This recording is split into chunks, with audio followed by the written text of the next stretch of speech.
Hello, my name is Elodie Ramsay. I'm 34. And last Thanksgiving ended my whole family story. I flew home to Asheville. Cold air, wood smoke, the house glowing like a postcard, everyone laughing like nothing had ever happened. I waited until plates were full. Then I asked, "Did the hospital send the surgery letter yet?" Dad chuckled. Valerie topped her wine. "Yeah, it came," Dad said. "But we used that money for Cole's birthday blowout." My fork slipped from my hand. They kept eating. I leaned forward, real quiet. "Then I guess you still don't know who needed that surgery." The table froze. Even the fireplace felt silent. And that was the second everything in this family cracked. Before we go on, tell me where you're watching from. And one detail about your setup right now. Couch, kitchen counter, late night porch, anything. I love knowing where our echoes of life stories find people. The laughter died fast, but the truth didn't. I didn't sleep that night. I lay on my childhood couch. The old blinds rattled in the wind. The whole house looked smaller than I remembered. My phone kept lighting the dark. I checked my banking app again, praying the number would change. It didn't. Zero. Every dollar gone. 10 years of work. 10 years of skipped vacations. 10 years of saying yes. All wiped clean by one weekend. I kept scrolling. Transfers. Receipts. Timestamps. Little digital footprints of every way I went missing for them. Cole's tuition. Cole's BMW. Cole's penthouse. Cole's endless emergencies. And the trust. The trust I built quietly. For his treatment. For his future. For his chance to walk normally at 40. I remembered the night I took his blood. His breath loud and uneven. His joints hot to the touch. Something in me knew he needed help. I didn't hesitate. I never did. Dr. Nolan's voice echoed in my head. "You've got a window, Elodie. 6 to 8 months. After that, the damage is permanent." I built everything around that window. Every bonus. Every refund. Every sacrifice. I even stopped buying groceries some weeks. Ramen was cheaper than regret. And Dad spent it all on fireworks. My hands shook thinking about Cole's stories. Crowd surfing. Champagne showers. That neon sign glowing behind him.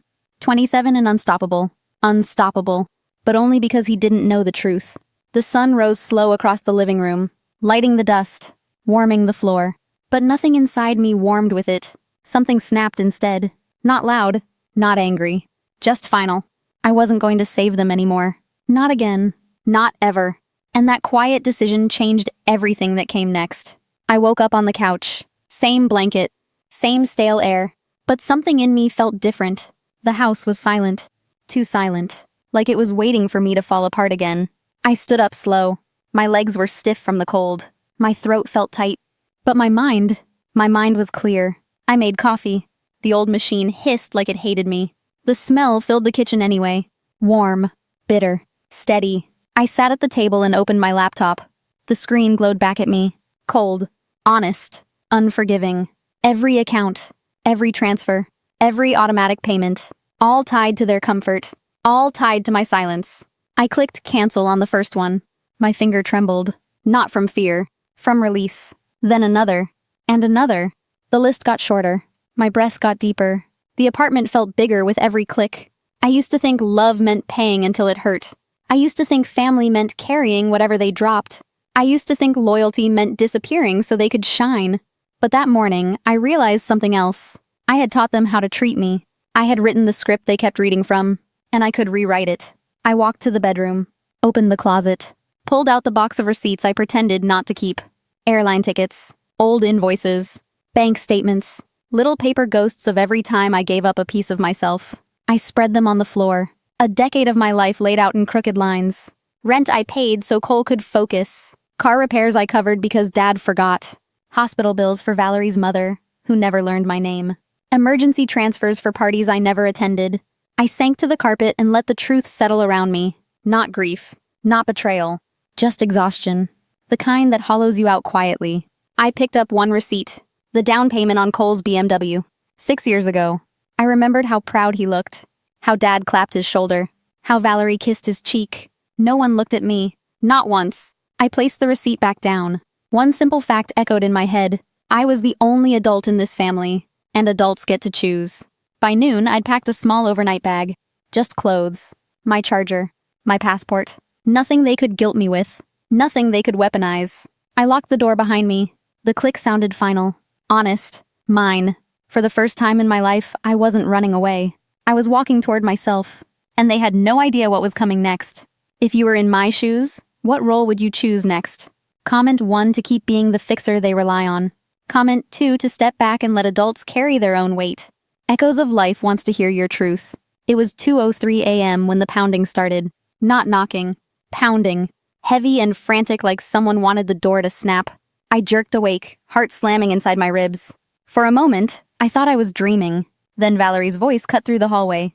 "Elodie, open this door right now!" Of course. They came the second their world collapsed.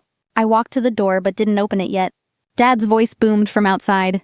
"We know you're awake. Don't make this worse." I inhaled slowly and unlatched the chain. The moment the door cracked open, Valerie pushed inside like she owned the place. Her perfume hit me before her words did. She slapped a stack of statements onto my coffee table. "You cut off every single one of Cole's cards. His cards." She glared at me, chest rising and falling fast. He couldn't even buy gas. Do you understand how humiliating that was? Dad shoved in behind her, face red and furious. His BMW payment bounced. Repo notice on the windshield. "They're taking it in 48 hours. He stabbed a finger toward my chest. "Fix it, now." Cole stood at the doorway, hood up, hands stuffed in his pockets. He looked like he wished he were invisible. Please, my landlord posted a 10-day notice. I can't lose the penthouse." I stared at him. Really stared. This was the kid I used to make grilled cheese for. The kid who clung to me during thunderstorms. Now he couldn't survive 1 week without my account. "You'll figure it out," I said softly. Valerie's mouth dropped open. "What did you just say?" I said, my voice even and cold. "You'll figure it out. You're adults. Handle your own lives." Dad stepped closer. His voice dropped low, practiced, threatening. "You think this ends because you said no? You think we'll sit back while you burn everything we built?" A small laugh escaped me. Short, sharp. "Built what?" I asked. "Your lifestyle? Your parties? Your debt?" Cole flinched. Just slightly. Valerie crossed her arms, eyes narrowing. "You have 24 hours to reverse this. Cards, car, rent, everything. Or you'll learn exactly how far we're willing to go to protect this family." There it was. The threat.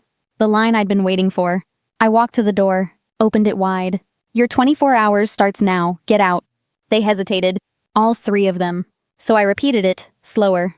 "Out." They filed past me one by one. Dad muttering. Valerie trembling with rage. Cole unable to meet my eyes. The door closed behind them with a soft click. The house fell silent. A new silence. A final one. The courthouse smelled like lemon polish and cold air.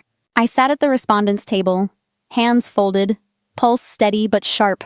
Across from me, Dad and Valerie looked smaller than I'd ever seen. Their lawyer, Langford, kept wiping sweat from his upper lip.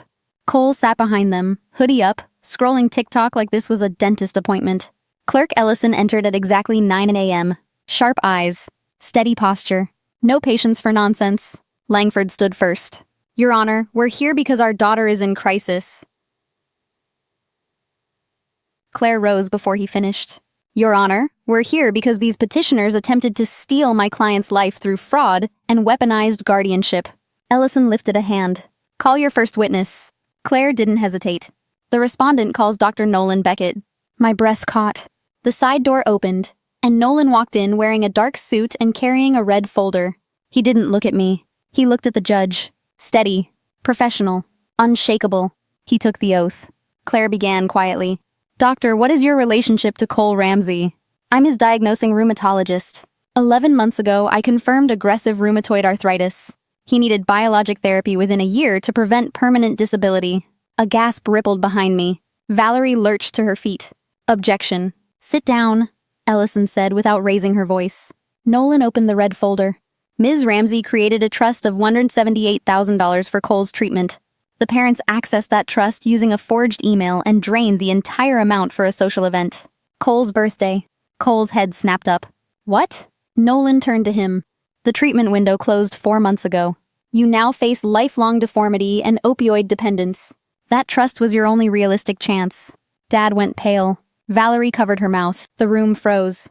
Claire handed Ellison 2 stacks. The affidavits accusing me of mental collapse, and the recants from witnesses who admitted they were paid $500 each to sign lies. Langford tried to object again. Ellison waved him silent. She read everything. Slow. Precise. 8 full minutes of quiet, except for thunder outside. Finally, she spoke. This petition is denied with prejudice. It is frivolous, malicious, and supported by coordinated perjury.